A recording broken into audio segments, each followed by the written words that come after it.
আসতে চাও না বাড়িতে, কেন আসবা না বাবা? কিসের জন্য আসবা না? তোমার জন্য দরজা জানালা সব খোলা বাবা, চলে আসবে। আচ্ছা, চোরকে যদি কেউ বলে যে দরজার ওই পাশে বসে তুমি কোরআন শরীফ পড়বা, আমি দরজা খুলে দিলাম, কি কোরআন শরীফ পড়বে না চুরি করবে? কথা বলা চোরের কারণকে চুরি করা। তুফান আর বিউটি গেস্ট হাউসে বসছে, মা বলছে বাবা তুফান বা বিউটি তোমরা একটু গল্প করো, আমি একটু চা নাস্তা আনি। অনেকদিন পরে বিউটি আর তুফান চান্স পাইছে, ওরা কি এখন তাহাজ্জুদের নামাজ পড়বে? কথা বলুন। আল্লাহ বিশ্বনবী বলেন, দায়ী হচ্ছে এই পরিবার, যেই পরিবারের পর্দা থাকে না, বাইরের বেগুনা পুরুষকে নিয়ে সে খারাপ কাজে লিপ্ত করে। ও ফতুল্লার মায়েরা, নারায়ণগঞ্জের মায়েরা, পায়ে হাত রেখে বলি আল্লাহর নবী মেরাজে গেলেন, মেরাজে যাওয়ার পরে এক শ্রেণীর নারীদেরকে দেখতে পেলেন জাহান্নামের ভিতরে নারীর সংখ্যা বেশি।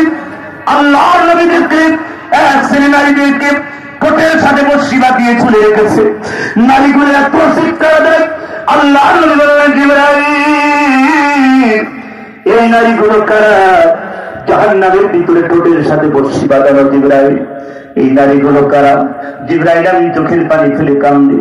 জিবরাইল বলেন ইয়া রাসূলুল্লাহ, ইয়া হাবিবাল্লাহ, দুনিয়াতে ওই সমস্ত উম্মতিরা যারা দুনিয়ায় ঠোঁটপালিগ্রস্ত বিউটি পার্লার থেকে ঠোঁটকে কালারিং করে বাইরের পুরুষকে আকর্ষণ করার জন্য তারা রাস্তাঘাটে ঘোরাফেরা করত, স্বামীকে দেখাতো না বাইরের পুরুষকে, আর এই ঠোঁট দিয়ে বিভিন্ন পার্কে বসে পরকার প্রেমে আবদ্ধ হয়ে ঠোঁট দিয়ে খারাপ কাজে লিপ্ত হতো।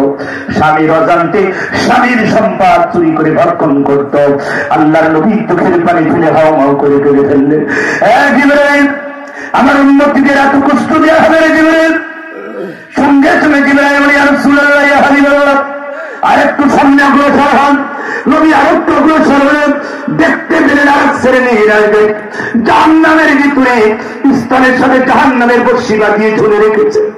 নারীগুলো এত চিৎকার মারে, আল্লাহর নবী চোখের পানি করে কেঁদে ফেললেন, জিবরাইল এই নারীগুলো কারা রে জিবরাইল? আল্লাহ জিবরাইল এই নবী কারা, নারী কারা? জিবরাইল বলে ইয়া রাসূলুল্লাহ, ইয়া হাবিবাল্লাহ, দুনিয়াতে আপনার ওই সমস্ত উম্মতিরা যারা দুনিয়ায় বুকে কাপড় রাখে নাই, উড়না ব্যবহার করে নাই, বুক উঁচু করে যারা সমাজে চলেছে, বাইরের পুরুষকে আকর্ষণ করার জন্য যারা ওড়না ব্যবহার করে নাই, আমার আল্লাহ জাহান্নামের ভিতরে স্তনের সাথে জাহান্নামের বর্ষি বাঁধিয়ে ফেলে রেখেছে। নারীগুলো এত চিৎকার মারে। আল্লাহর নবী জাহান্নামের বর্ণনা অনেক দিয়েছেন, মিরাজের ঘটনার সামনে ভাইয়ের আমার যেতে পারবো না, সময় আমার কম। আল্লাহর নবী দুনিয়ায় আসলাম, আসার পরে নারী সমাজকে দেখে, ও নারী সমাজেরা, আমি জান্নাত ভ্রমণ করেছি, জাহান্নামের ভিতরে নারীর সংখ্যা বেশি দেখেছি। নারীরা প্রশ্ন করলেন, ইয়া রাসূলুল্লাহ, ইয়া হাবিবাল্লাহ, জাহান্নাম থেকে বাঁচার উপায় কি?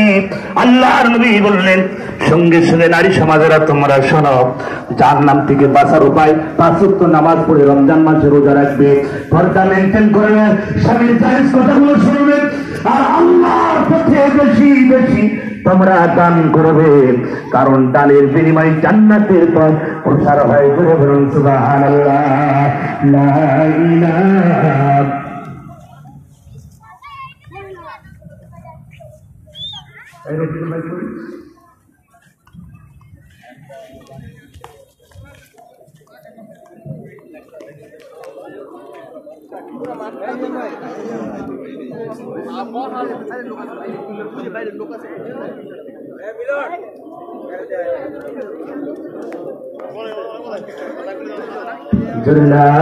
ইলাহা আল্লাহ তোমার দুনিয়ায় কেউ আসি কেউ চলে যায়, তবু তোমার ভয় কারো কাঁদে না হৃদয়, তবু তোমার ভয় কারো কাঁদে না হৃদয়। লা ইলাহা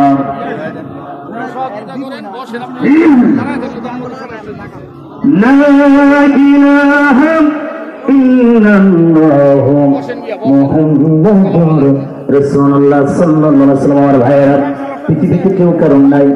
বাবার কবরে সন্তান যাবে না, সন্তানের কবরে বাবা যাবে না, মায়ের কবরে মেয়ে যাবে না, মেয়ের কবরে মা যাবে না, স্বামীর কবরে স্ত্রী যাবে না, স্ত্রী কবরে স্বামী যাবে না, নেতার কবরে কর্মী যাবে না, কর্মীর কবরে নেতা যাবে না, যাবে শুধু আমল। ধরে বলেন কথা ঠিক কিনা? আমার নারায়ণগঞ্জবাসী কান দিয়ে বলে, এই পৃথিবীতে কেউ কারণ নাই। আপনার আপন যদি হয় আপনার আমল, আপনার আমল তাহাজ্জুদ আপনার আপন হবে, 5 ওয়াক্ত নামাজ আপনার আপন হবে, দান আপনার আপন হবে, সাদকাতুল জারিয়া যেটা বড় হয় এটা আপনার আপন হবে। দুনিয়ায় কেউ কারোর আপন নাই।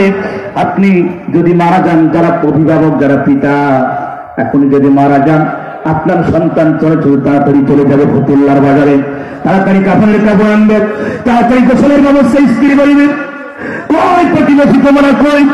তাড়াতাড়ি গরম পানি, নিম পাতানো, তাড়াতাড়ি গরম পানি করো। আমার স্বামী মারা গেছে কখন, এখন পর্যন্ত তোমরা মাটি দিচ্ছ না। পৃথিবীতে এটাই নিয়ম, দুনিয়ায় কেউ কারণ নাই। মৃত্যুবরণ করলে তাড়াতাড়ি দাফনের ব্যবস্থা, কাফনের ব্যবস্থা, কবর